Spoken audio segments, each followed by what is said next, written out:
Yaël Ossowski with us, the global grassroots movement for consumer choice, the Consumer Choice Center. Find out more about what they do and some of the great pieces they have at consumerchoicecenter.org. That's consumerchoicecenter.org. Moving the conversation along, Yaël, one other topic that has grabbed national headlines over the last couple of weeks, and we've discussed it, has been this issue surrounding regulating vaping and e-cigarettes.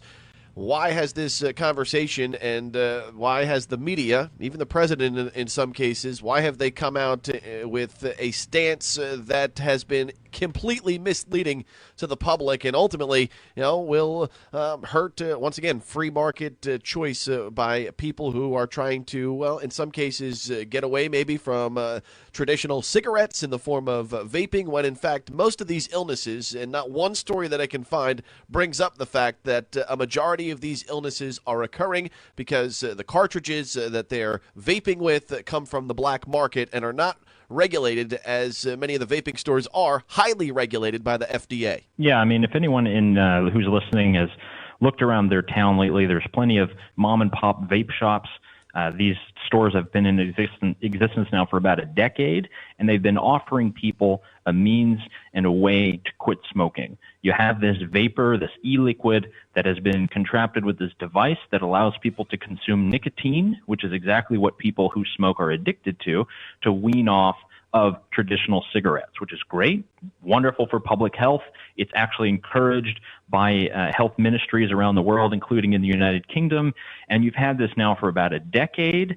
And then what you've had in just the last few months is you've had this rush of news about illnesses and people who have lung issues.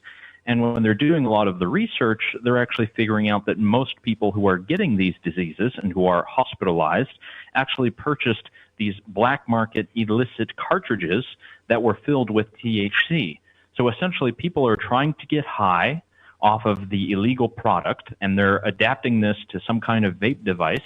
And now flavored vapes that you can buy at the mom and pop vape shop are the things being demonized. And this is what has put it on the radar of President Trump. It's put it on the radar for all the public health lobby, for states like Michigan and New York that have actually completely banned all of these flavored e-cigarettes and vape devices. And this is just terrible public health policy.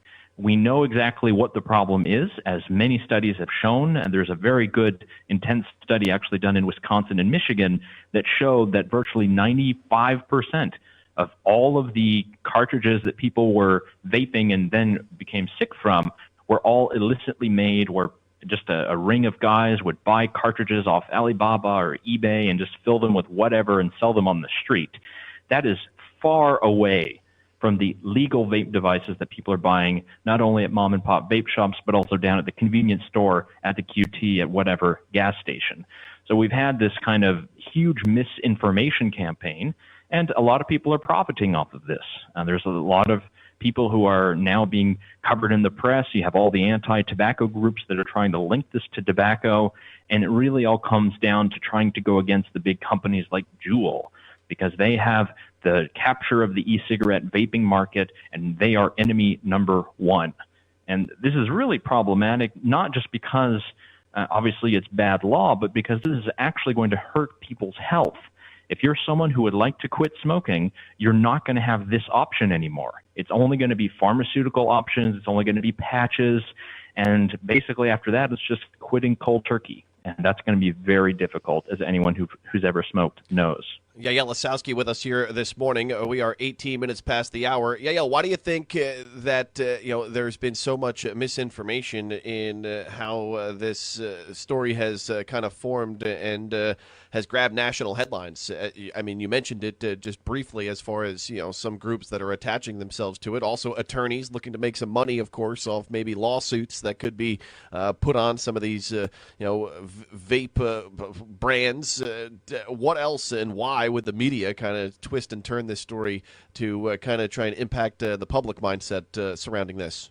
I mean, there's millions and millions of people who utilize these e-cigs and vaping, and in many cases has been at least somewhat safer than, obviously, smoking cigarettes. Yeah, and there's been no documented cases of people who've been smoking traditional or using traditional vape devices that have had any of these lung illnesses.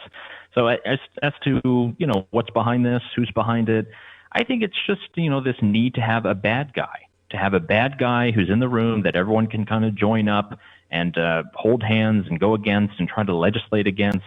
And for right now, it's vaping companies that people are mislabeling as tobacco companies, because they're not. Again, the mom and pop vape shops that are around your town, that are around your city, the vast majority of the shops that actually supply these are not some big corporate behemoth. They're actually normal small business owners. And what we've seen in the last couple of weeks, and some of my colleagues have pointed this out, is on social media, now we've got tons of these legal firms that are putting out totally false ads showing people who are in the hospital with breathing tubes saying, oh, I'm in this position because of vaping. You click here now and you can join a big lawsuit against Juul or any other vape company. Now, this is just yet another, as we talked about last week, yet another way that you have these lawyers and legal firms from injury firms trying to just cash in on what is seen as the latest crisis. I think it's pretty despicable if Facebook and all these other social media channels are going to remove content. That's definitely something that they should look at. But really, this is just another way that these unscrupulous lawyers and legal firms are trying to drum up a lot of misinformation around this, build a case against these big companies, and then get their own payday. And if you think that people who've been harmed are going to get any of that money, you are completely wrong. Yaël Ossowski from the Consumer Choice Center, consumerchoicecenter.org, the global grassroots movement for consumer choice. Yaël joins us weekly. Hang on the line real quick. We got to take a break, and I want to get your thoughts on another story that has popped up more from the statewide lens here in North Carolina surrounding school choice and school vouchers, and how maybe the rest of the nation should be taking a look at how North Carolina has addressed alternatives for our kids when it comes to their education. Stick with us. We're here with Yaël Ossowski of the Consumer Choice Center right here on the Big Talker FM.